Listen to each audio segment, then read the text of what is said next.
A paz de Cristo, irmãos. Hoje nós vamos dar continuidade então ao nosso estudo sobre o livro do profeta Daniel. E o detalhe de hoje é que essa vai ser a nossa última aula sobre o livro de Daniel. E sendo a última aula, nós temos alguns detalhes que eles são muito importantes no livro de Daniel. Porque o capítulo que a gente vai ver hoje, que é o capítulo 12, ele é como se fosse uma conclusão de tudo que Daniel veio tendo como revelações. Então é como se fosse o ápice. É como quando a gente chega num livro, no final dele, e a gente chega com toda uma bagagem que veio sendo apresentada no decorrer daquele livro. O livro de Daniel não é diferente. Então o capítulo 12, ele tem muitas revelações. Então, só para a gente ter uma introdução, basicamente a gente falou de todos os capítulos, desde o capítulo 1 até o capítulo 12 que a gente vai ver hoje. Sendo que nós dividimos em capítulos históricos e capítulos proféticos. E a nossa ênfase maior foi nos capítulos proféticos. Mas eu destaquei desde o princípio que os capítulos históricos também têm revelações proféticas, têm tipologias para o tempo do fim. Então a verdade é que tem muita revelação no livro de Daniel, inclusive algumas delas eu vou compartilhar com vocês hoje. Mas a título de introdução eu quero só apresentar para vocês um panorama geral do que a gente já estudou, para quem não viu as aulas anteriores. Então basicamente, até agora nós vimos o quê?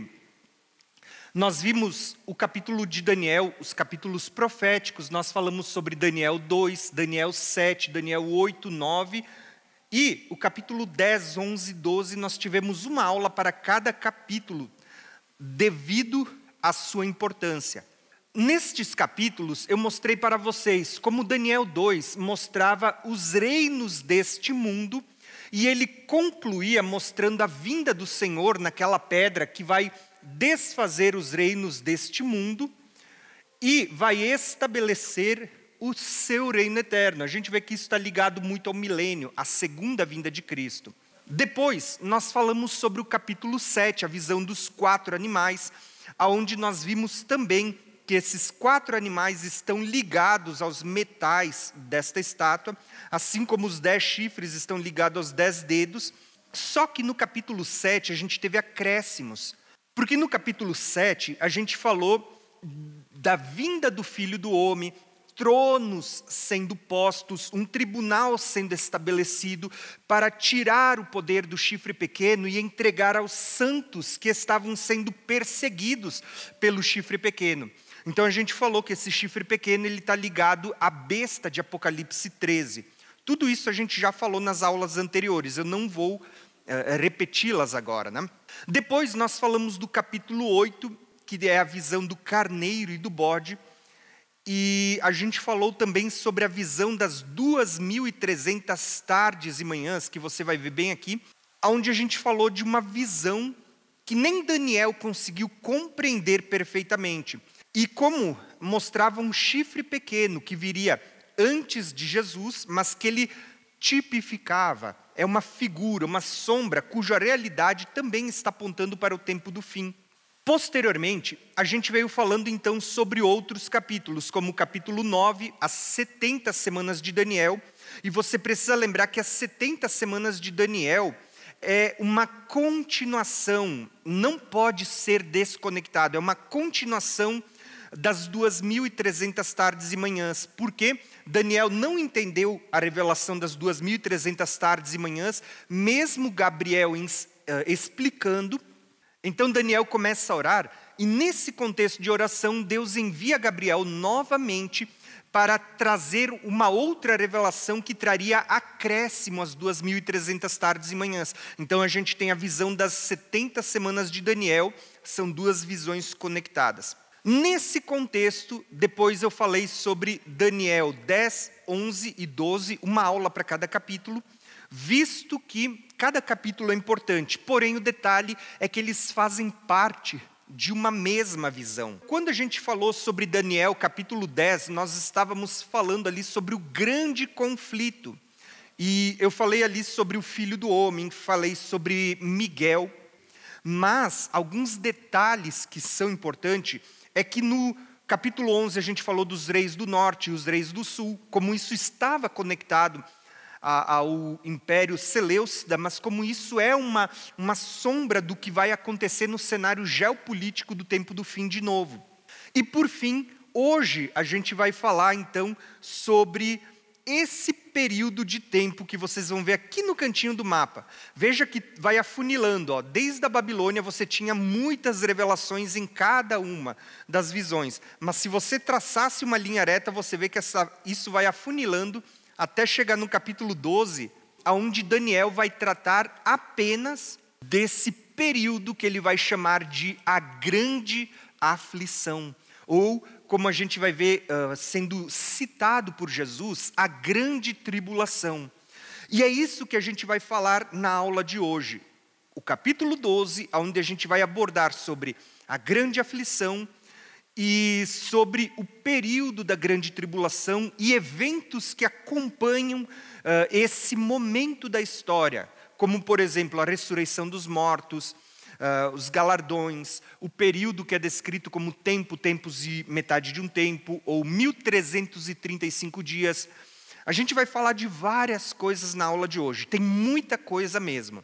Só para dar um detalhe para vocês, hoje a gente vai falar de várias coisas. Dentre elas, nós vamos falar aqui sobre o anjo Miguel. Aqui tem um debate muito grande na história sobre quem é Miguel. Vamos falar sobre esse homem que está com os braços estendidos.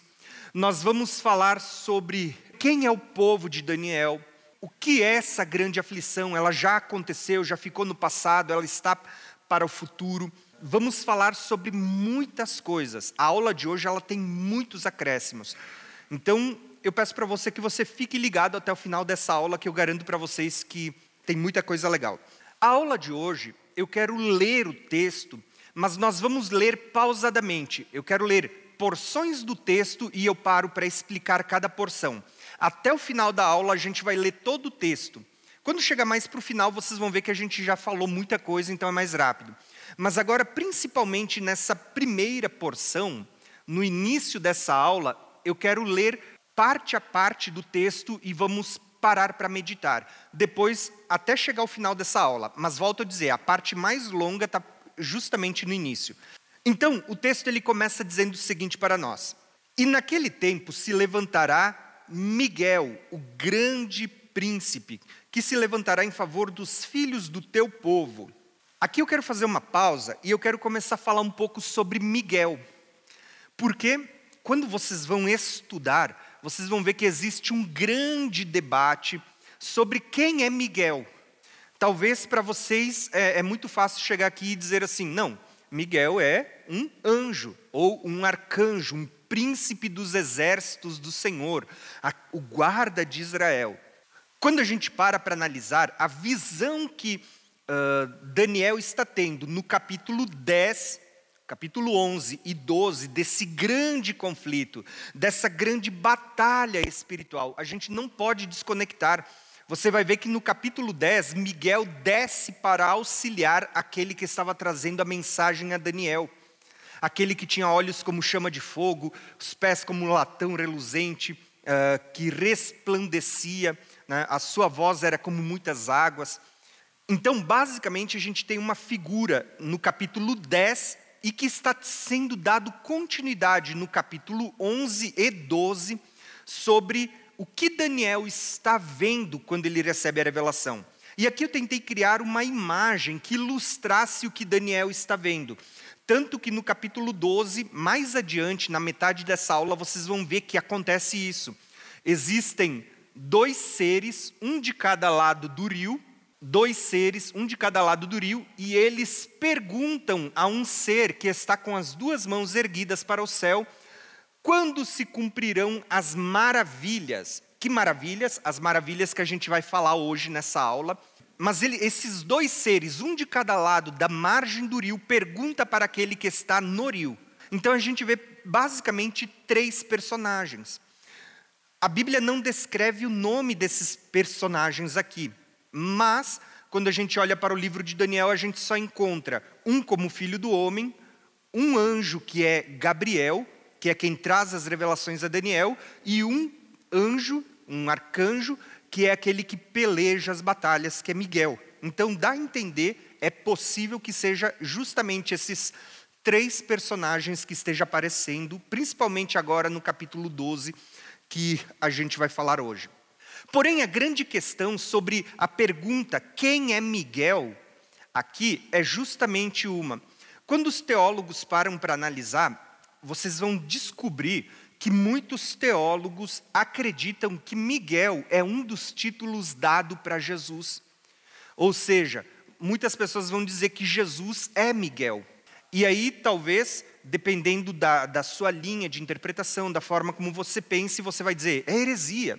Mas calma, gente, eu quero trazer isso para vocês entenderem, daqui a pouco eu dou o meu parecer também, mas é bom nesse ambiente de estudo vocês meditarem nessas questões. Por que muitas pessoas acreditam que Jesus é Miguel? E aqui eu posso destacar, primeiro, a igreja adventista é uma forte expoente e defensora dessa visão de que Jesus é o anjo Miguel, né, o arcanjo Miguel. Além dos adventistas, se eu não me engano, tem os testemunhas de Jeová. Mas vale fazer jus à visão e dizer que os reformadores, muitos reformadores, também pensavam assim. Hoje nós temos a igreja luterana, Martinho Lutero, né? Nós temos a igreja presbiteriana, a gente tem, por exemplo, Calvino pensava dessa forma. Se eu não me engano, John Wesley, a igreja metodista, muitas igrejas, muitos reformadores também criam dessa forma que Jesus era esse arcanjo Miguel. Por que muitos pensavam que Jesus era Miguel? Por causa dos títulos que são dados a ele. Porque Miguel, ele é aquele que salva o povo, e quem salva na Bíblia é Cristo. Você vê que Miguel é chamado de príncipe. E vocês vão ver que no livro de Daniel, além de Miguel, quem está sendo chamado de príncipe é Jesus. Lembra que em Daniel, capítulo 9, as 70 semanas de Daniel, é dito assim, ó, após as 62 semanas, virá o ungido, o príncipe, e ele será morto. Então vocês veem que Daniel, ele chama Cristo, o Filho do Homem, de príncipe, mas ele também chama Miguel de príncipe. Então muitas pessoas, usando essas visões, dizem, ó, tá vendo? É o mesmo personagem. Porque quando a gente olha no Velho Testamento, Jesus aparecia como sendo o anjo do Senhor. No Êxodo, a Bíblia diz que o anjo do Senhor acompanhava Moisés. O anjo do Senhor apareceu para Moisés na sarça. E aí Moisés diz, eu ouvi a voz de Deus no meio da sarça. Mas quem estava no meio da sarça era o anjo do Senhor. O anjo Yud-Rei, Vav-Rei. Quando vocês olham para Josué, Deus diz assim, o meu anjo vai junto com Josué. Assim como ele foi com Moisés, ele vai com Josué.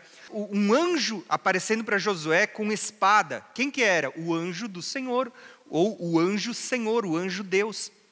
A gente vê muitas visões, por exemplo, Manoá, né, o pai de Sansão, ele vê um anjo aparecer para ele, e esse anjo sobe para o céu no meio daquela oferta que Manoá faz, e ele diz assim, nós vamos morrer porque vimos a Deus.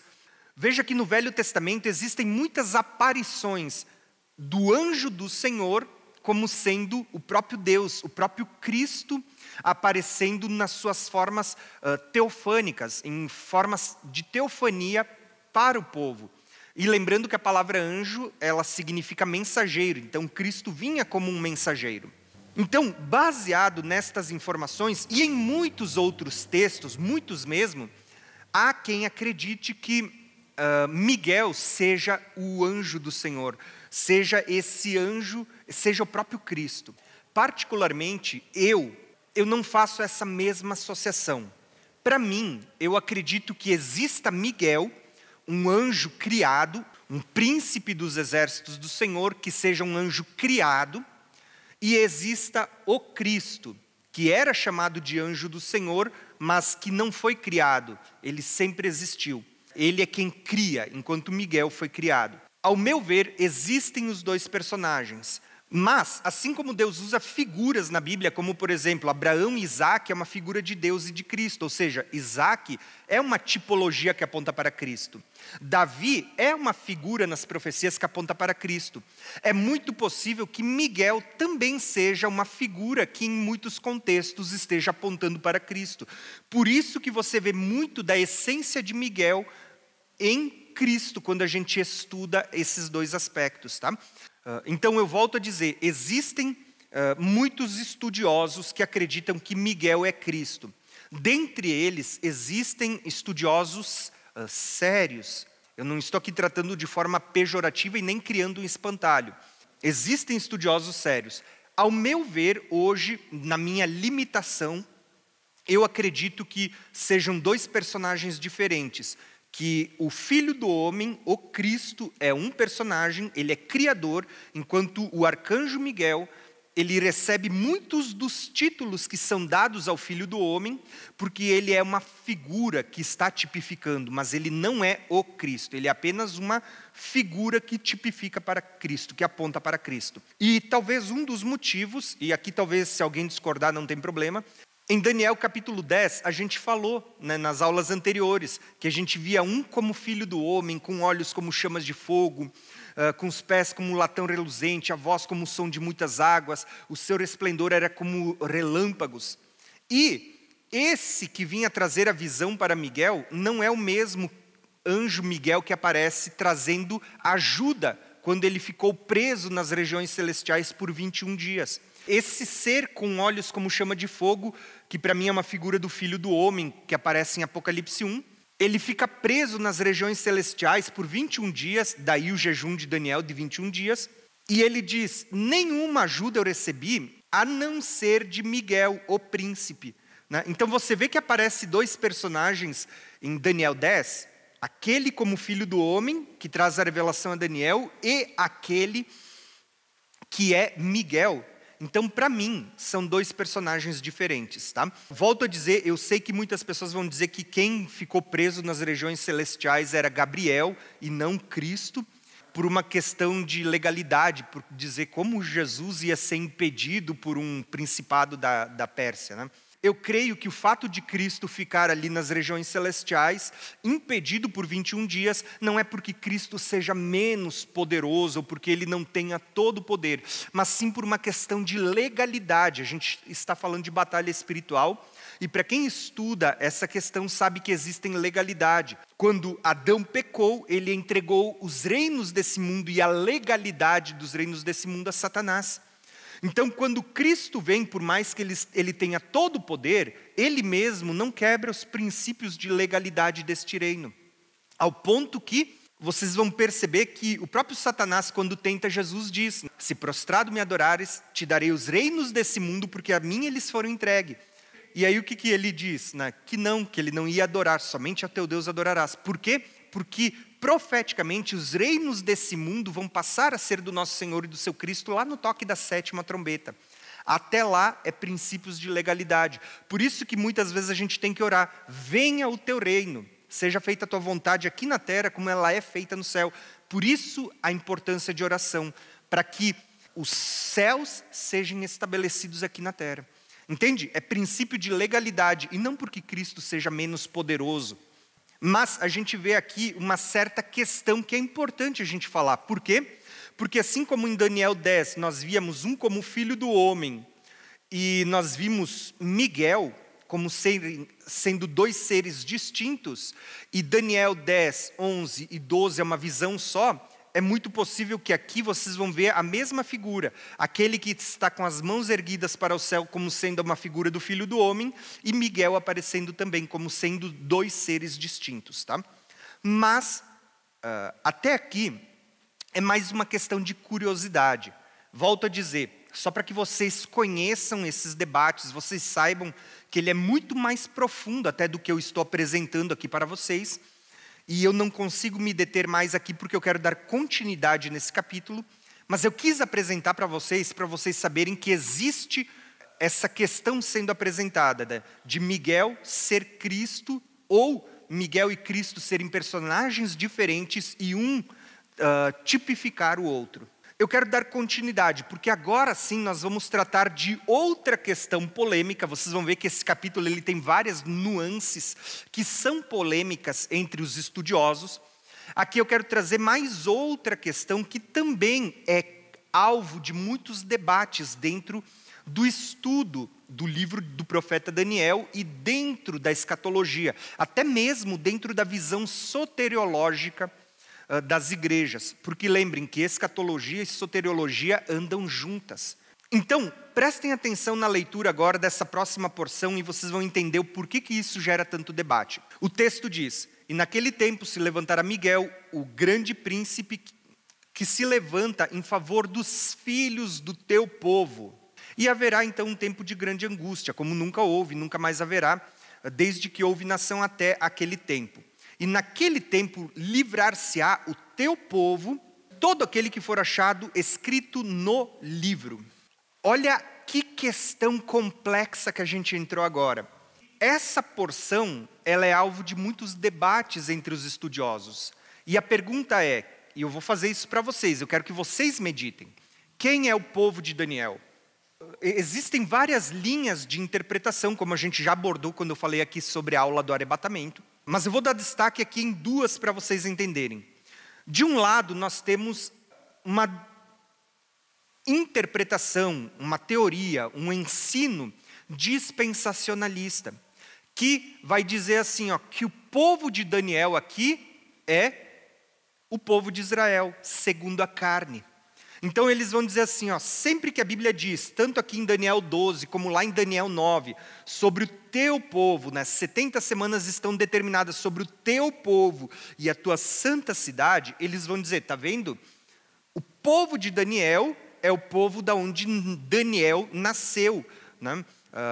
O povo de Israel, ou o povo judeu, enfim, as 12 tribos segundo a carne.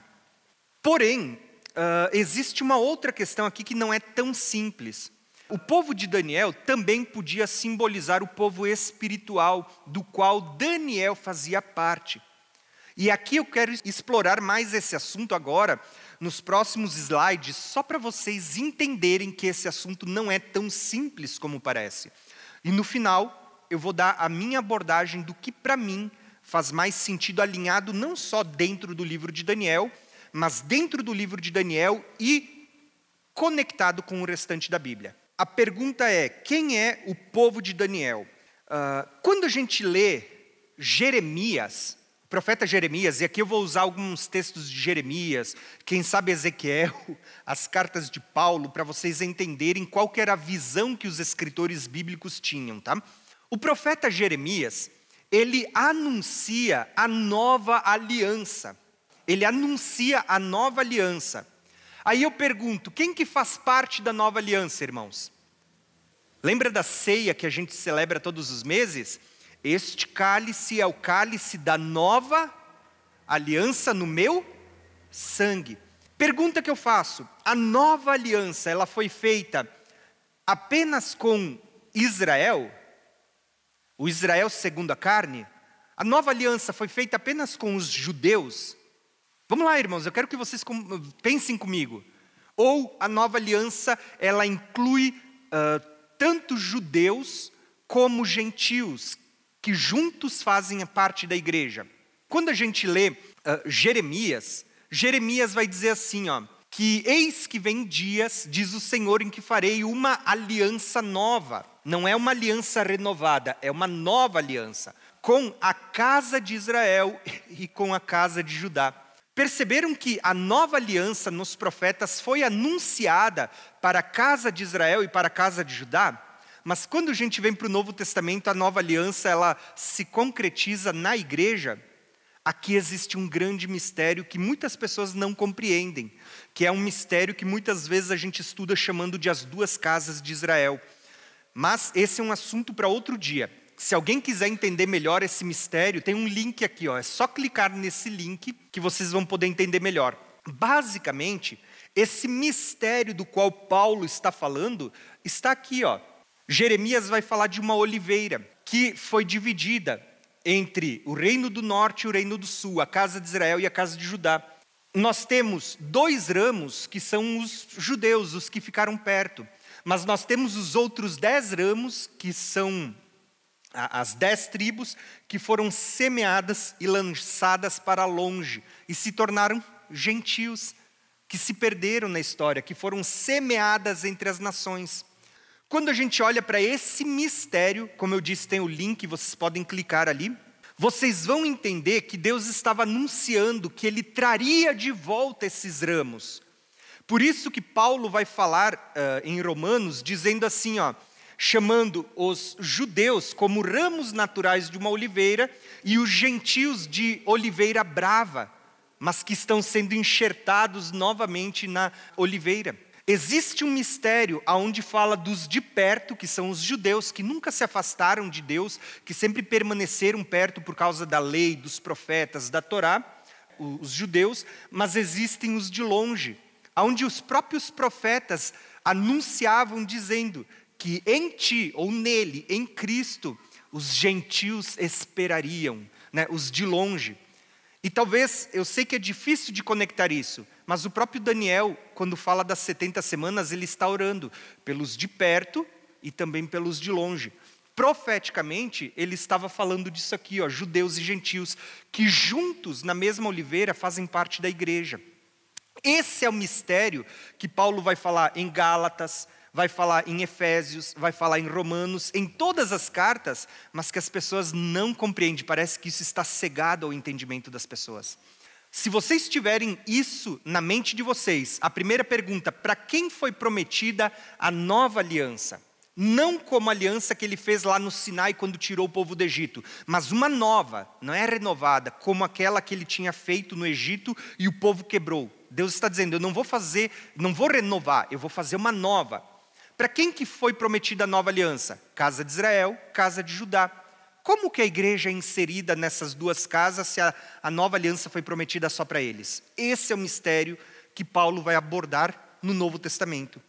Então, olha só que interessante, eu vou ler aqui alguns textos, e isso está completamente ligado com o que a gente está estudando em Daniel. Porque a compreensão errada de quem é o povo de Daniel, vai te levar a uma compreensão errada sobre a interpretação do livro de Daniel também. Então, olha só que interessante. Quem é o povo de Daniel? Quando a gente lê Romanos 9, a gente vê algo sendo dito por Paulo que a gente fala na igreja hoje. Quem que é a igreja do Senhor? Todo mundo que está sentado dentro de um pavilhão é a igreja? Ou dentro de uma igreja física, né? Dentro de muitos membros existe uma igreja espiritual, que são aqueles salvos, são aqueles que realmente são trigos, no meio de toda uma plantação. Quem que é a verdadeira igreja? Existe a igreja física, mas existe a igreja espiritual, que são aqueles que realmente estão em Deus. Quando a gente fala do Israel de Deus, é a mesma coisa. Deus tem um Israel formado de muitas pessoas, um Israel físico, mas existe o Israel espiritual, que são aqueles que seguem os mandamentos, aqueles que obedecem à lei de Deus.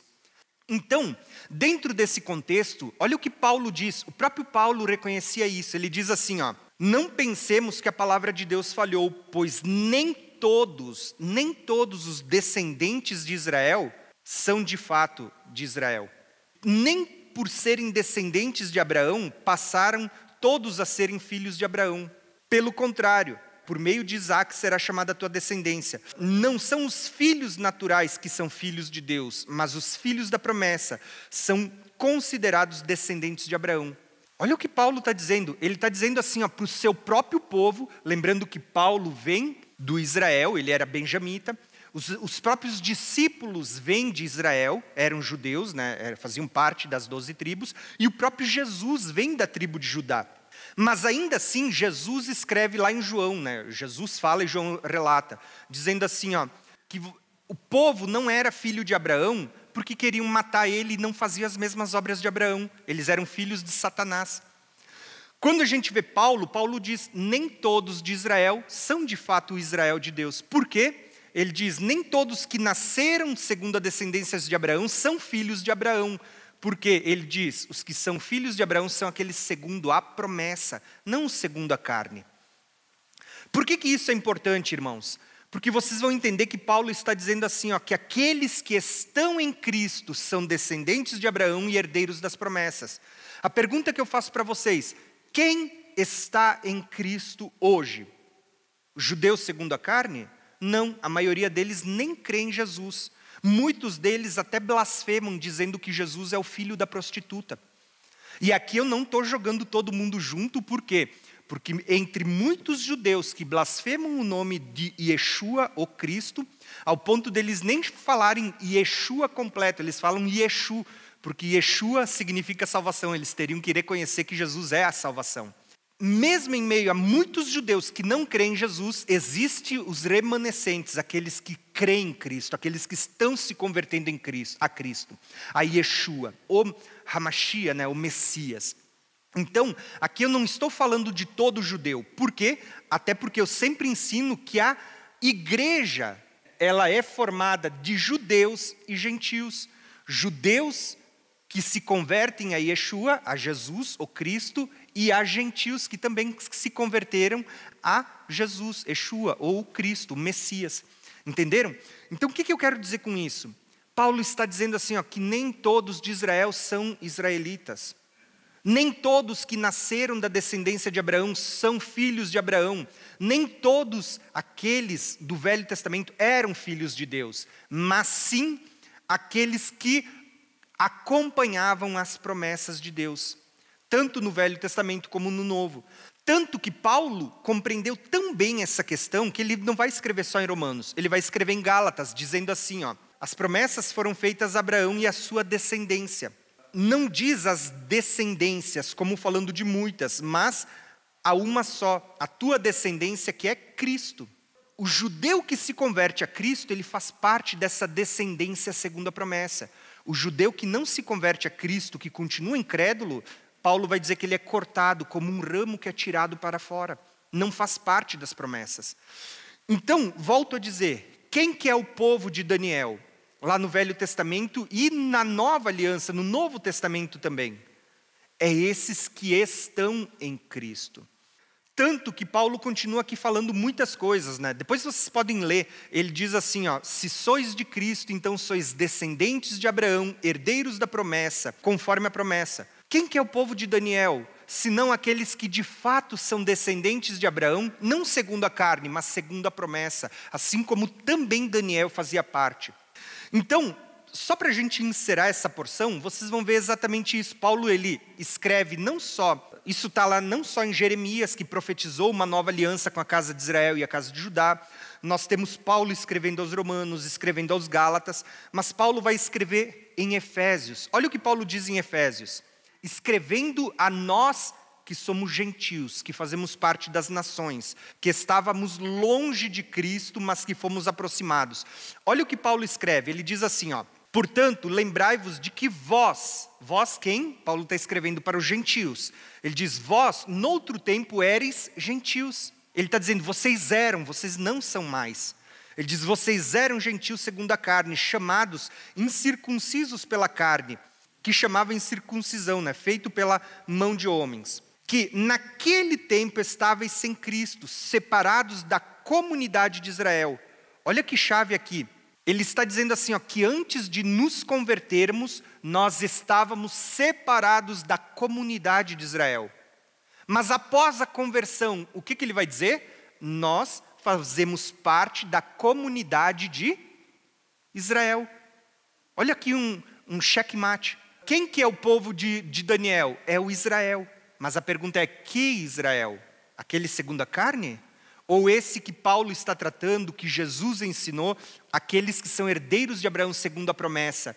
Aqueles que agora, crendo em Cristo, são inseridos na comunidade de Israel, o Israel de Deus, o segundo a promessa. Então ele diz assim, ó, sem Cristo estavam separados da comunidade de Israel, estranhos à aliança da promessa, não tendo esperança e sem Deus no mundo. Mas agora, em Cristo Jesus, vós que antes estavam longe, pelo sangue de Cristo, chegastes perto. Daniel não fez essa oração lá em Daniel capítulo 9? Senhor, eu oro pelos de longe e os de perto. Paulo ele diz aqui que os de longe eram gentios, aqueles que foram semeados entre as nações. Os de perto, o povo judeu, que pela lei, pelos profetas, pela Torá, sempre permaneceu perto de Deus. Então, é esse mistério que está sendo dito. Só que Paulo vai dizer assim, que de ambos quem? Judeus e gentios, ele estava fazendo um só homem. Tanto os de longe como os de perto. E de ambos, ele estava dizendo assim, ambos foram aproximados e receberam o mesmo Espírito de Deus. E agora, já não sois mais estrangeiros, falando de nós, não somos mais estrangeiros, mas somos concidadãos dos santos. Olha aqui a cidade de Daniel.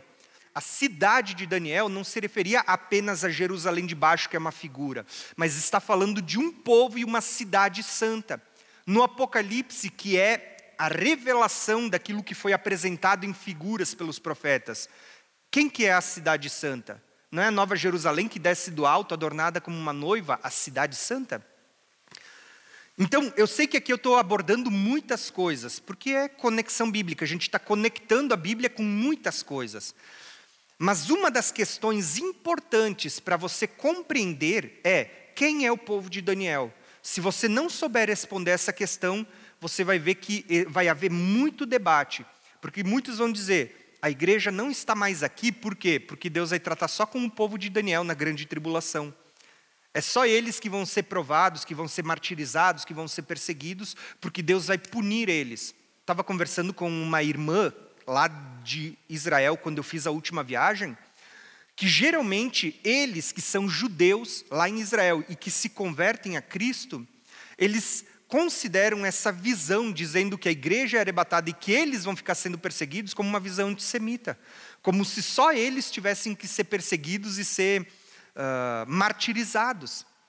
Né? Quando na verdade não é isso. Em Efésios, eu não vou ler o texto para não tornar o estudo longo, mas vocês vão ver que Paulo, ele anuncia o grande mistério, o mistério de Cristo. Que mistério era esse? A união de judeus e gentios, formando de fato o Israel de Deus.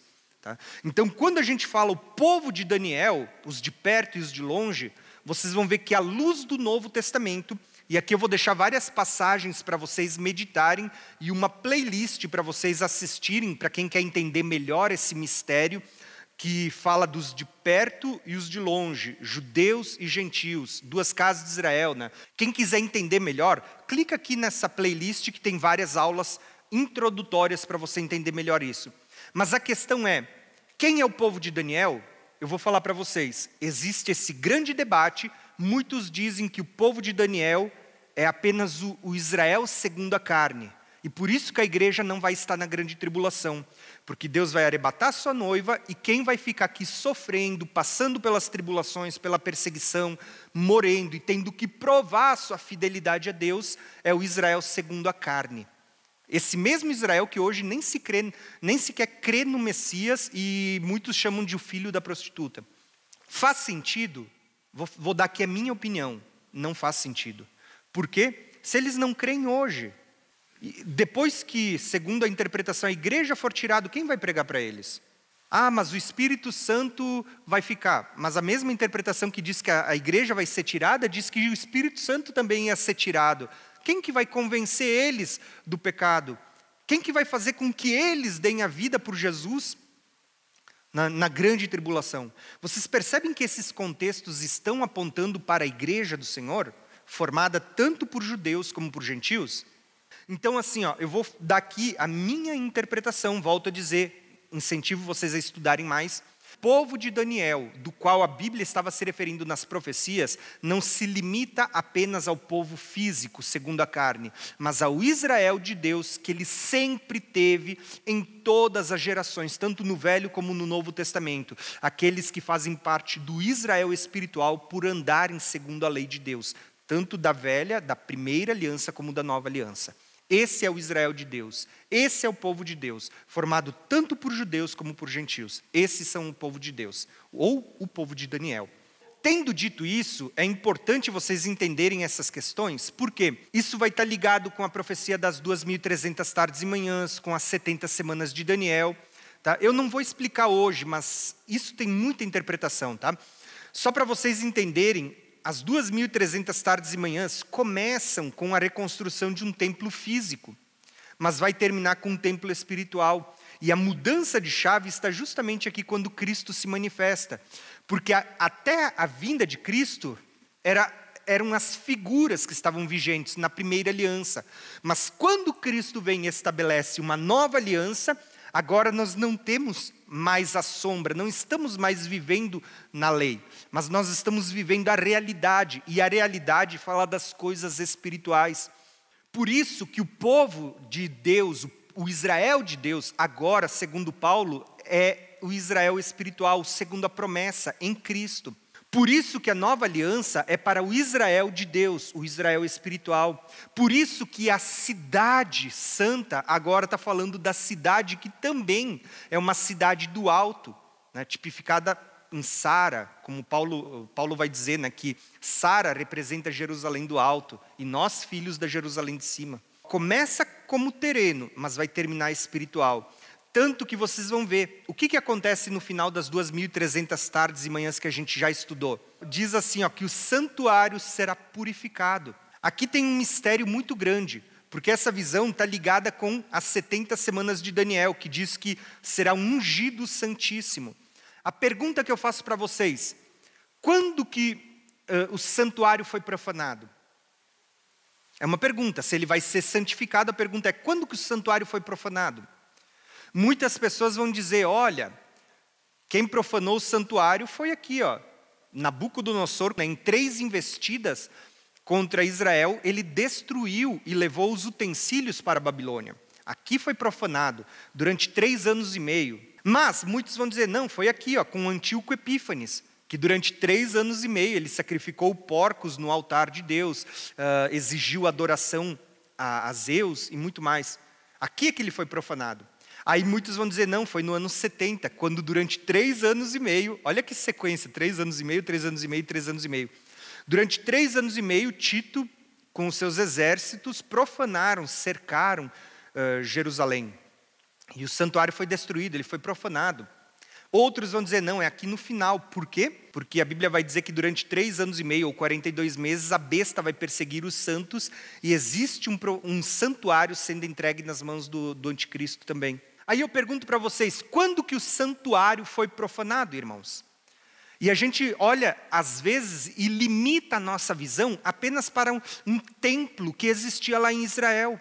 Quando, na verdade, o santuário profanado começa muito antes de Adão e Eva. Lembra que Satanás estava lá no céu?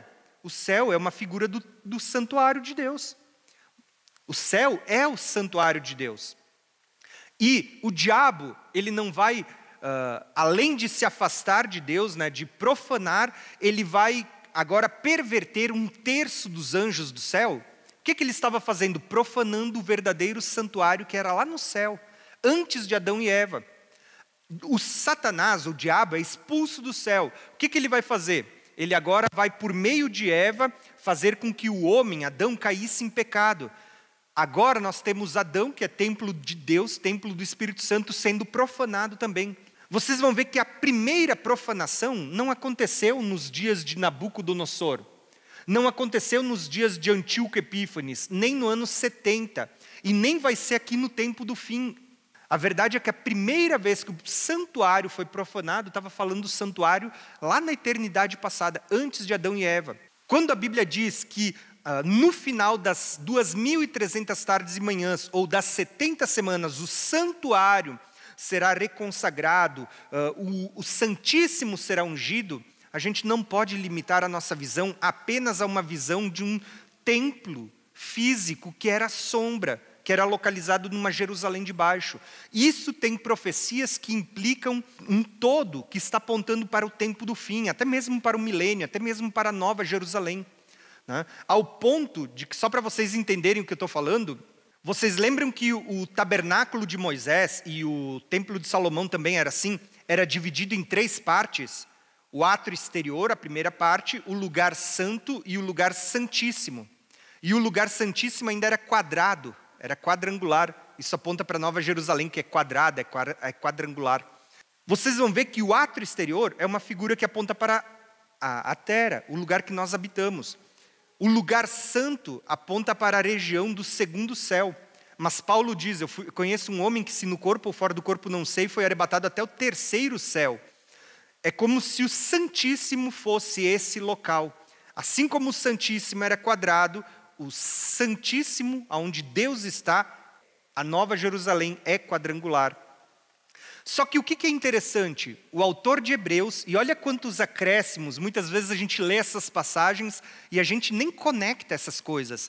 O autor de Hebreus, ele vai dizer assim, ó, de sorte, era bem necessário que as figuras, o que são as figuras? Isso aqui, ó, o tabernáculo de Moisés, o templo de Salomão, eram figuras. As figuras das coisas que estão no céu, olha aqui, ó, isso aqui é a realidade.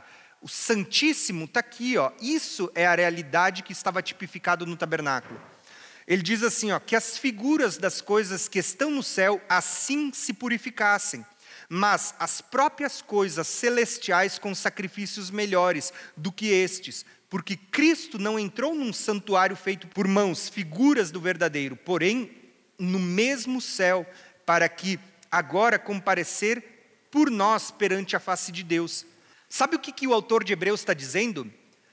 Que um sacerdote, está aqui, ó, ele oferecia sacrifícios num templo que era figura. Todo ano ele entrava aqui no Santo dos Santos para santificar o ato exterior, lugar santo, e o Santíssimo com o sangue de animais, de ovelha, de carneiro, de bode, o sangue de touros, de novilha. Mas ele diz assim que Cristo, ele não entrou num santuário que era figura, mas ele subiu na realidade. Quando Cristo ressuscita, ele ascende ao céu até a destra do Pai, até aqui em cima. E aqui ele vai santificar todo o santuário de Deus, que envolve a terra, o segundo céu e o terceiro céu, ele vai santificar com o sangue dele. Então, o autor de Hebreus está dizendo, era necessário que o próprio céus, que representa um tabernáculo de Deus, que é uma sombra, fosse santificado agora pelo sangue de Cristo. A pergunta que eu faço para vocês, as 2.300 tardes e manhãs ou as 70 semanas de Daniel não estão ligadas a isso? Até quando durará o sacrifício contínuo? Até quando que o santuário vai ser entregue nas mãos dele para que depois seja santificado? Né? Ou até quando durará a visão para que seja ungido o Santíssimo? Está ligado a essas visões, irmãos. Não se limita apenas a um santuário terreno. Por que eu falo isso? Porque quando a gente lê as 70 semanas de Daniel, fala que o povo de Daniel e a sua santa cidade, ou quando a gente lê Daniel 12, que a gente está estudando hoje, quem é o povo de Daniel, as pessoas tendem a limitar isso, dizendo que o povo de Daniel, a sua santa cidade, se limita apenas ao povo de Israel, segundo a carne, ou a Jerusalém, de baixo, quando na verdade a Bíblia ela vai trazer uma ampliação na nova aliança, mostrando que o povo de Deus, o Israel de Deus, consequentemente o povo de Daniel, são todos aqueles que estão em Cristo. Por isso que é dito lá em Pedro, vós sois a nação santa. Que nação é essa? O Israel de Deus. Vocês são sacerdócio real, a nação santa. O povo de Deus, o povo propriedade exclusiva do Senhor. Vocês quem? A igreja, formada por judeus que se convertem e gentios. Tá? Então, volto a dizer, tá? Eu quis estabelecer esse ponto, isso é importante, porque agora vocês vão entender os próximos pontos que vão dar a conclusão do nosso estudo. Tá? Se você entendeu isso, isso é importante para a visão também. Agora, olha o que é dito aqui. Ó. Miguel se levantará em favor dos filhos do teu povo e haverá um tempo de angústia, o qual nunca houve desde que houve nação até aquele tempo. Que grande angústia é essa que nunca houve e nunca mais haverá? Olha só que interessante. Eu vou fazer algumas perguntas bem rápidas. Quem vai causar essa grande aflição? Daniel 7 vai dizer que quem causa essa grande aflição é o chifre pequeno, que durante um tempo, tempos e metade de um tempo vai perseguir o povo santo. Quem está causando a grande aflição? O chifre pequeno. Daniel 8 diz que é um chifre pequeno que durante 3 anos e meio vai fazer cessar o sacrifício. Isso a gente vê na história. Vai tirar o sacrifício contínuo. Daniel 9, você vê as 70 semanas, você vê a última semana, 7 anos, você vê que na metade da semana, o governante que virá, o príncipe que virá, fará cessar o sacrifício e a oferta e vai perseguir os santos. Daniel 11 tem um homem vil, que a gente já estudou, né, chamado de o Rei do Norte. O homem vil, ele vai perseguir o povo da aliança. A gente, quando estuda a história, vê que é por 3 anos e meio também. Pergunta que eu faço: quem vai causar a grande aflição? Ou, como a gente vai entender que é a grande tribulação, a palavra aflição e tribulação são sinônimos. Quem vai causar a grande aflição? O livro de Daniel já diz, é o chifre pequeno de Daniel 7, de Daniel 8, é o príncipe que virá, ou governante que virá de Daniel 9, o homem vil, o rei do norte. Esse é que vai causar a grande aflição. No Apocalipse, nós temos Apocalipse 13, que fala que a besta vai perseguir os santos, vai falar blasfêmias durante 42 meses, 3 anos e meio. Percebam, quem causa a grande tribulação é esse personagem que a gente chama de o anticristo, mas que tem vários títulos no decorrer das Escrituras.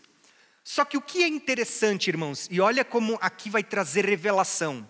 Daniel 12, o texto que a gente leu, fala de uma grande aflição como nunca houve e nunca mais haverá. Quem que fala dessa grande aflição? Jesus. Jesus, em Mateus 24, ele vai falar dessa grande tribulação. Olha que interessante isso, irmãos. Eu vou ler esse texto, porque esse texto ele é revelador. Para mim foi o texto mais libertador que apareceu nas Escrituras, desde que o Espírito Santo me disse para largar livros e começar a estudar a Bíblia. Olha o que é dito aqui, ó. Quando, pois, virdes a abominação desoladora da qual falou o profeta Daniel. Que abominação é essa? Estas daqui, ó. Aqui você vê uma abominação desoladora, aqui você vê a abominação desoladora e aqui também. Quando é cessado o sacrifício e é estabelecido a abominação desoladora. Então, ele diz assim, ó, quando vocês virem a abominação desoladora da qual falou o profeta Daniel, quem lê entenda. Jesus está citando o profeta Daniel. E olha o que Jesus vai dizer. Porque nesse tempo haverá uma grande tribulação. Como? Desde o princípio do mundo até agora, não houve, né, e nem haverá jamais. Sabe, gente, tem gente que diz assim, a grande tribulação aconteceu antes de Jesus, lá nos dias de Antíoco Epífanes. Jesus pega aquelas profecias e joga para frente. Ele diz, olha, o que eu estou falando, ou o que Daniel profetizou, vai acontecer para frente, e é algo que ninguém nunca viu. É algo como nunca houve e nunca mais haverá. Jesus citou Daniel 12 e ele ainda joga para frente. Agora olha que interessante, Jesus diz assim, ó, e aqui está uma chave de interpretação para perguntar, quando que acontecerá a vinda do Filho do Homem sobre as nuvens? Quando que os mortos ressuscitarão? Daniel aqui diz para nós, né? Eu vou mostrar, Daniel diz, haverá uma grande angústia como nunca houve e nunca mais haverá. Ele diz assim, ó, então, aqueles que dormem no pó da terra ressuscitarão. Esse então, depois dessa grande angústia, haverá ressurreição. A pergunta que eu faço para vocês, e eu queria que vocês meditassem, quando que haverá essa grande angústia? E em relação a essa angústia, quando que acontece a vinda do Filho do Homem, a vinda de Cristo, e quando que acontece a ressurreição? A gente sabe que o arrebatamento está ligado para acontecer depois da ressurreição. Quando que acontece a ressurreição? Daniel está dizendo aqui, ó, que é depois da grande aflição. E Jesus vai dizer a mesma coisa, depois da grande tribulação. Jesus diz assim, ó, logo após a tribulação daqueles dias, haverá sinais no sol, na lua, nas estrelas, os poderes do céu serão abalados, tudo aquilo que a gente sabe. Então ele diz, aparecerá no céu o sinal do Filho do Homem, e eles verão o Filho do Homem vindo sobre as nuvens. Olha aqui, ó, a mesma visão lá de Daniel, o Filho do Homem vindo sobre as nuvens. Ele virá com poder e grande glória. Se vocês lerem os evangelhos, vocês veem que ele está vindo com os anjos e na glória do seu Pai, assim como Daniel 7.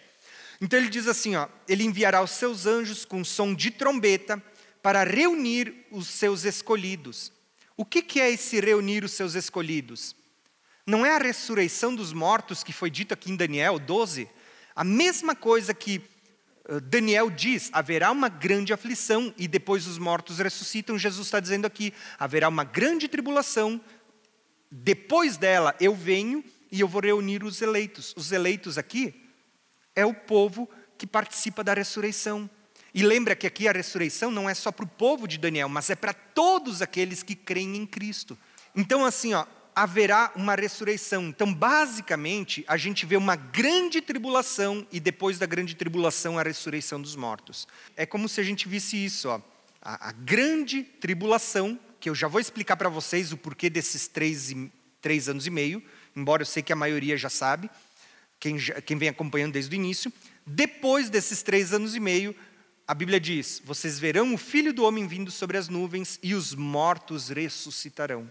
Vale ressaltar aqui, não existe nenhuma passagem bíblica que fale de maneira direta e clara que existem ressurreição fracionadas em partes ou que existe uma ressurreição antes da grande tribulação.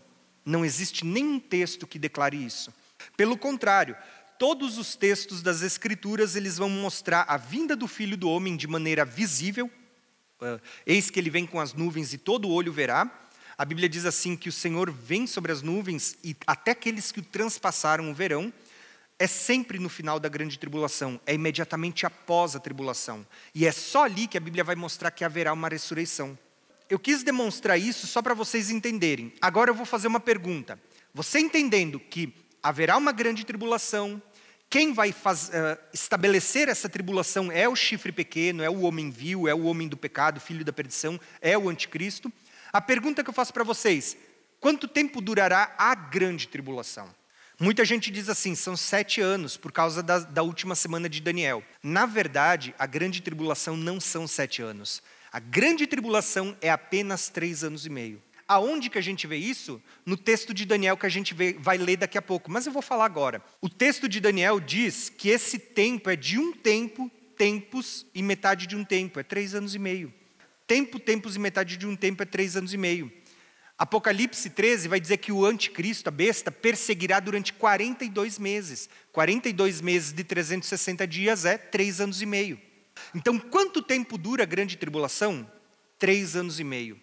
As 70 semanas de Daniel é dito assim, que vai sobrar uma semana para o tempo do fim, e que o governante que virá no início da semana, no meio da semana, ele vai fazer cessar o sacrifício e oferta, então ele vai perseguir os santos.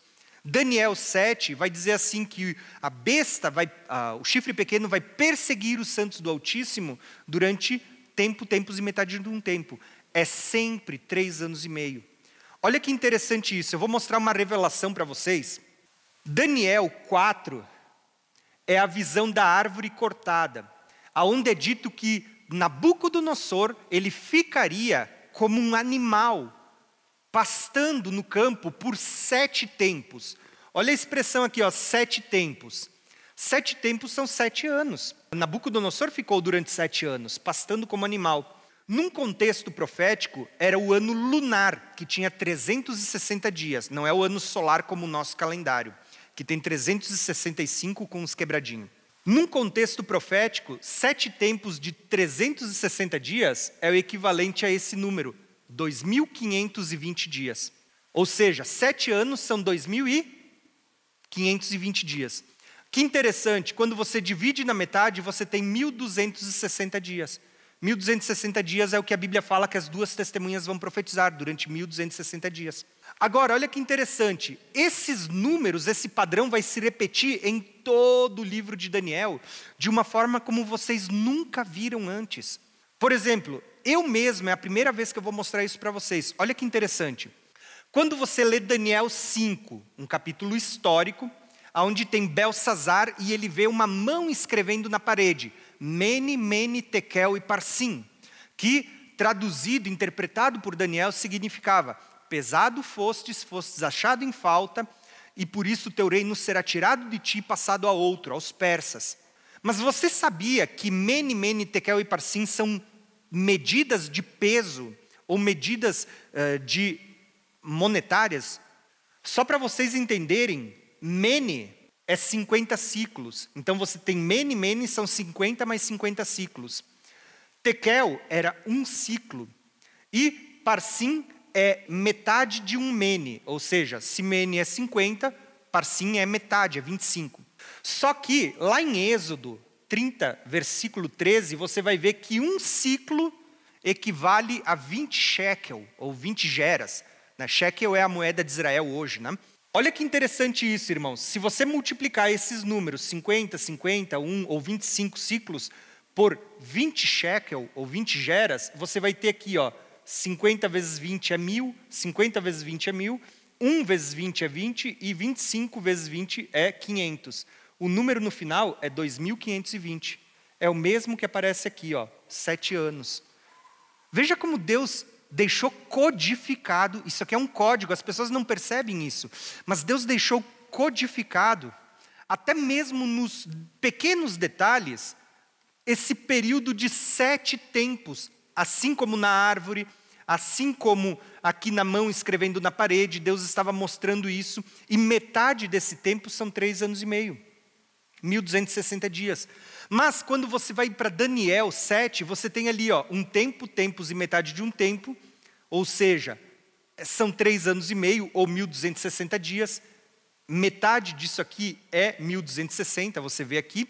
Quando você vai para Daniel 9 ele não fala de uma última semana não são 7 tempos ou 7 anos, metade da semana não é tempo, tempos e metade de um tempo.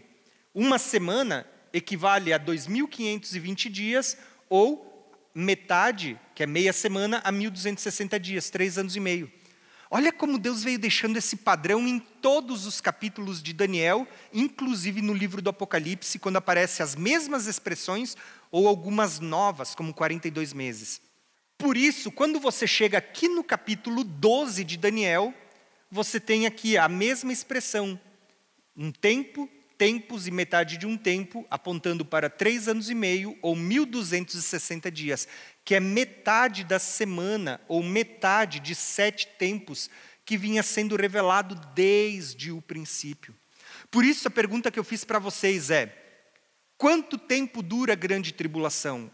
O livro de Daniel vinha mostrando, vai haver um período de 7 tempos, um período de 7 anos, mas a grande tribulação são os últimos 3 anos e meio, quando cessar o sacrifício e for dado início à perseguição, os santos começarem a ser perseguidos pelo chifre pequeno de Daniel ou pela besta de Apocalipse, que é o mesmo personagem. O último tópico importante que eu quero falar na aula de hoje é isso aqui, a ressurreição. Então, olha o que é dito sobre a ressurreição. Haverá uma grande angústia, como nunca houve, nunca mais haverá, mas naquele tempo livrar-se-á o teu povo. Quem que é o povo que vai ser livre no final da grande tribulação? Daniel 7 diz que são de povos, tribos, línguas e nações. Apocalipse 13 diz que a besta vai perseguir povos, tribos, línguas e nações. Não é só o povo de Israel segundo a carne, mas é todo o Israel espalhado por todo o mundo que vai ser perseguido, Israel de Deus. Então ele diz, livrar-se-á o teu povo, todo aquele que for achado inscrito no livro da vida. O livro, aqui é o livro, mas a gente entende que está falando do livro da vida, que está lá em Daniel 7 ou Apocalipse 20. Ele diz, então muitos dos que dormem no pó da terra ressuscitarão, uns para a vida eterna, outros para a vergonha e desprezo eterno. E os que forem sábios resplandecerão como o fulgor do firmamento. E os que há muito ensinam a justiça, como as estrelas, resplandecerão para sempre e eternamente. O texto está dizendo para nós que depois dessa grande tribulação, que a gente já viu que dura 3 anos e meio, ou que é a segunda metade da última semana de Daniel, quando chegar ao final, todos aqueles que estavam sendo perseguidos pelo chifre pequeno lá em Daniel 7, eles vão ressuscitar em Daniel 12. E a Bíblia diz que vai ser estabelecido um tribunal, um trono, que vai tirar o poder do chifre pequeno e dar aos santos. Por que está sendo dado aos santos? Porque eles estão ressuscitando para receber o reino.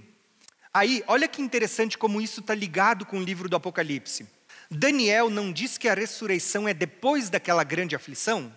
Olha o que é dito em Apocalipse 7 e depois Apocalipse 20. Apocalipse 7, João vê uma grande multidão vinda de todos os povos, tribos, línguas e nações, que lavaram as suas vestes e alvejaram no sangue do Cordeiro. Aí, um ancião pergunta para João, quem são eles e de onde vieram? Qual que é a resposta? Olha aqui, Estes são aqueles que lavaram as suas vestiduras no sangue do Cordeiro e que vêm da grande tribulação. Percebeu que está vindo da grande tribulação homens de todos os povos, tribos, línguas e nações? O que está acontecendo aqui? O mesmo que Daniel estava dizendo aqui, ó. Os mortos estão ressuscitando depois da grande aflição.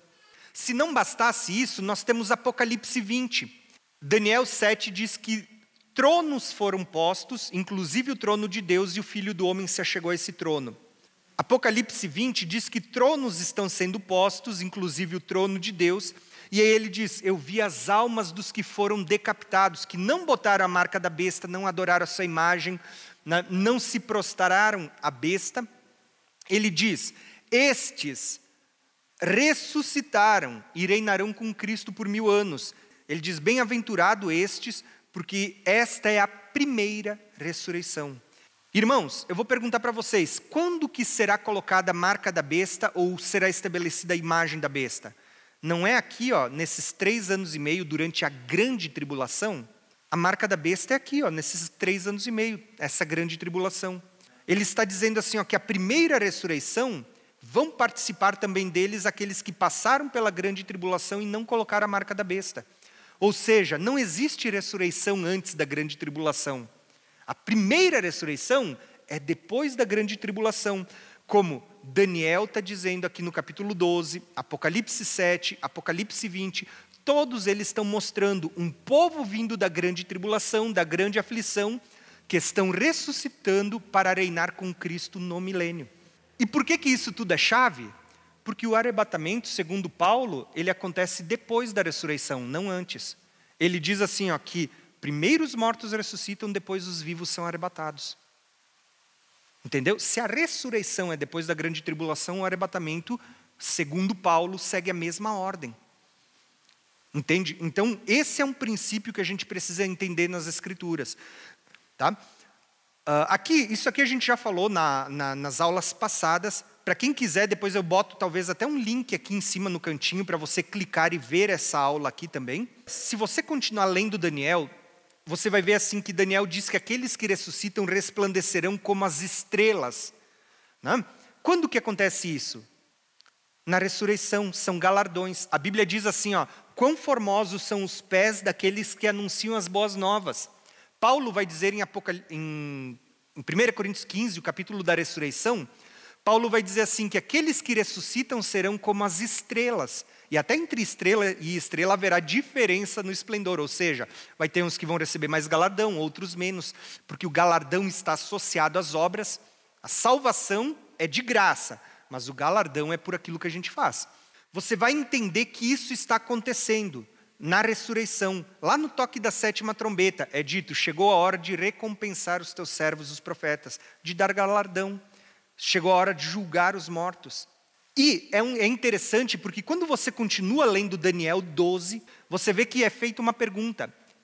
Quando se cumprirão essas maravilhas? Que maravilhas? Ressurreição dos mortos, galardão para quem ressuscitou. Quando se cumprirão essas maravilhas? Ser livre da grande tribulação como nunca houve e nunca mais haverá. Quando se cumprirão essas maravilhas? Aí alguém ergue as mãos para o céu e diz, né, que depois de um tempo, tempos e metade de um tempo, ou seja, depois dos 3 anos e meio se cumprirão essas maravilhas. Vão ser livres da grande aflição, vão ressuscitar e vão resplandecer como as estrelas. Quando se cumprirão essas maravilhas é uma pergunta muito importante, irmãos. Mas aquele que ergue as mãos para o céu e jura também é importante, porque vai aparecer lá em Daniel 10, um anjo forte e poderoso, fazendo a mesma coisa, erguendo as mãos para o céu e jurando, não haverá demora, mas nos dias em que o 7º anjo tocar a sua trombeta, cumprir-se-á o mistério anunciado pelos profetas. Daniel anunciou vários mistérios, e Apocalipse está dizendo, isso vai se cumprir no toque da 7ª trombeta, não antes. Quando o 7º anjo toca a sua trombeta, há a ressurreição dos mortos, há galardão para os servos e profetas. E acontece isso, ó, os reinos do mundo passam a ser do nosso Senhor e do seu Cristo, e Ele reinará com os seus santos e estabelecerá um reino eterno. Para quem não está familiarizado, o nosso estudo se chama conexão bíblica. Então eu não estou me detendo a um texto, eu estou conectando com toda a Bíblia. Quando vocês conectam tudo isso, vocês vão perceber quão linda é a revelação que Deus está dando. Então, quando vocês continuam lendo, é dito assim, pelo anjo, que haverá um tempo, tempos e metade de um tempo, isso é 1260 dias, e ele diz, desde que for cessado o sacrifício contínuo e posta a abominação desoladora, que a gente viu que isso acontece no meio da semana, quem cessa o sacrifício contínuo não é Cristo. No capítulo 8, no capítulo 11, no capítulo 12, é o chifre pequeno, é o homem do pecado. Então, em Daniel 9, também tem que ser ele. Não pode ser Jesus. Quem cessa o sacrifício contínuo é o mesmo que vai colocar a abominação desoladora. É o chifre pequeno. É o anticristo. A Bíblia diz, desde que for cessado o sacrifício contínuo, haverá 1290 e 1335 dias. Bem-aventurado aquele que espere e chega em 1335. Existe uma bem-aventurança. Tá? Eu vou dizer para vocês aqui, quem quiser saber mais sobre isso, acesse esse link aqui, onde eu dou 4 aulas falando sobre isso, sobre esses 1260, 1290, 1335 dias. Eu queria falar hoje, mas como eu disse, encerrou o nosso tempo. Particularmente, eu entendo que o tempo, tempos e metade de um tempo é a grande aflição, é a grande tribulação. Só que esses dias a mais que estão sendo acrescentados, 30 dias aqui, 45 dias aqui, eles estão ligados a outro mistério, que é a batalha do Armagedon e o tribunal de Cristo, onde haverá galardão, onde as cidades serão entregues sobre quem a gente vai reinar no milênio. Que isso é outra questão importantíssima a se estudar em outras aulas, tá bom? Então, quem quer saber mais sobre esse assunto, devido ao tempo, eu vou deixar um link aqui no canto. Quando você baixar o PDF, clica nesse link. Então, eu quero finalizar nossa aula hoje mostrando isso, o livro de Daniel. Hoje, a gente encerra Daniel 12. Por isso que eu gastei um tempo falando de várias coisas. Quem é Miguel? Isso eu vou dizer para vocês. Algumas pessoas acham importante. Eu, particularmente, acho que esse assunto é secundário. Quem é Miguel? É Cristo, não é? Secundário para mim. Já disse a minha opinião. Quem é o povo de Deus? Esse assunto eu já acho muito mais importante, porque quando você analisa a junção da primeira aliança e da nova aliança, você vai entender que o povo de Deus, ou o povo de Daniel, não se limita apenas aos judeus segundo a carne, ao Israel terreno, mas fala da promessa de Deus, daqueles que são filhos de Abraão em Cristo Jesus, né? Daqueles que são herdeiros da promessa, o Israel espiritual. Falamos sobre a grande aflição como nunca houve e nunca mais haverá. Nós mostramos que Jesus jogou isso para frente, então isso não se cumpriu plenamente nos dias de Antíoco Epífanes, mas isso está apontando para o tempo do fim. E Jesus disse que depois da grande aflição, vocês vão ver o Filho do Homem vindo sobre as nuvens. Isso coloca por terra uma interpretação preterista, que diz que Jesus já voltou no ano 70. Depois daquela grande tribulação que houve, né, dessa tribulação que os judeus passaram no cerco do ano 70, Jesus não veio sobre as nuvens, os mortos não ressuscitaram, ninguém resplandeceu como as estrelas, a gente não viu sinal no sol, na lua, né? As nações não se esconderam nas cavernas dizendo, caia sobre nós, escondei-nos da face daquele que está vindo sobre as nuvens. Nada disso aconteceu. Por quê? Porque isso está reservado para o tempo do fim. Essa grande tribulação, ela vai ser muito maior do que qualquer história que a gente viu, de qualquer ato que a gente já viu, inclusive com o povo judeu e com os demais povos da humanidade. É algo como nunca houve e nunca mais haverá. Durará somente 3 anos e meio, porque o próprio Jesus disse, se esse tempo não fosse abreviado, não se salvaria mais ninguém. Mas tudo isso foi revelado no livro de Daniel. Aqui nós temos um resumo de tudo que a gente viu no livro de Daniel, sendo que o capítulo de hoje, ele resume isso. Onde todos os capítulos falavam de períodos longos da história, Daniel 12, ele vai apontar só para esses 3 anos e meio. Mas olha quantas revelações Daniel trouxe aqui nesses 3 anos e meio, falando do que vai acontecer e das maravilhas que acontecerão depois. Não é verdade? Então, olha como Daniel está conectado com o Apocalipse. Aqui você vê os 1260 dias nas 2 testemunhas, mas você vê os 3 dias e meio em que as 2 testemunhas estão sendo perseguidas e mortas. Você vê os 1260 dias em que a mulher está indo para o deserto. Você vê os 42 meses em que a besta está perseguindo o povo santo do Altíssimo. Tudo que a gente viu no livro de Daniel vai aparecer no livro do Apocalipse. Para vocês terem uma ideia, no contexto das aulas passadas, no módulo passado, eu falei sobre uma cronologia dos principais eventos escatológicos. Eu vou deixar até o link aqui para você assistir também, quem não assistiu. A gente falou de todos esses eventos. Vocês lembram que eu falei de 7 anos da última semana de Daniel? Lembram que eu falei de 3 anos e meio, onde o anticristo ia se manifestar, ia perseguir o santo, ia fazer cessar o sacrifício e oferta? Falei de 1260, 1290 e 1335 dias, e no final, Jesus vem sobre as nuvens, haverá ressurreição, batalha do Armagedon, tribunal e então o milênio. Está tudo aqui, ó. Percebam que essas coisas estão conectadas. O próprio livro do Apocalipse vai mostrar aqui, ó, 1290 e 1335 dias, eventos acontecendo depois desse período de 7 anos, mas antes do estabelecimento do milênio. Então, o que eu quis apresentar para vocês hoje é esse contexto de Daniel. Tem muita coisa a ser estudada, muito mais do que eu queria apresentar para vocês, mas hoje nós vamos encerrar por aqui a nossa aula. O que eu vou aconselhar vocês? Por ser conexão bíblica, a gente tentou conectar muitos assuntos, muita coisa mesmo. E eu tentei deixar gravadas essas aulas para vocês, para que você pudesse voltar a estudar. Agora, no decorrer dos próximos dias, conforme a minha esposa puder conferir o PDF para mim, eu vou liberar o PDF lá no nosso grupo do Conexão Bíblica, no WhatsApp, mas eu vou deixar na descrição do vídeo para vocês baixarem também. Tá?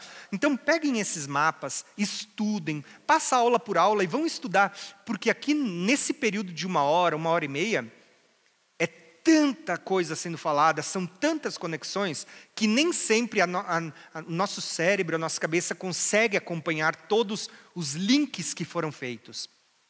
Mas a minha dica para você é, baixa esse PDF, envia para quantas pessoas vocês quiserem, e se vocês quiserem, aproveitem para estudar isso. Eu digo, vai abrir muito a mente de vocês, o entendimento de vocês sobre muitos assuntos. Porque lembrem, escatologia e soteriologia estão conectados. A doutrina da salvação e a doutrina das últimas coisas andam juntas. Tá bom? A verdade é, como diz o nosso estudo, é uma conexão bíblica. Está tudo conectado. Amém, irmãos? Espero que tudo isso tenha abençoado vocês. E eu peço desculpa pelo tempo, mas é muita coisa. Na verdade, tem muita coisa que a gente nem teve como abordar devido à nossa questão de tempo.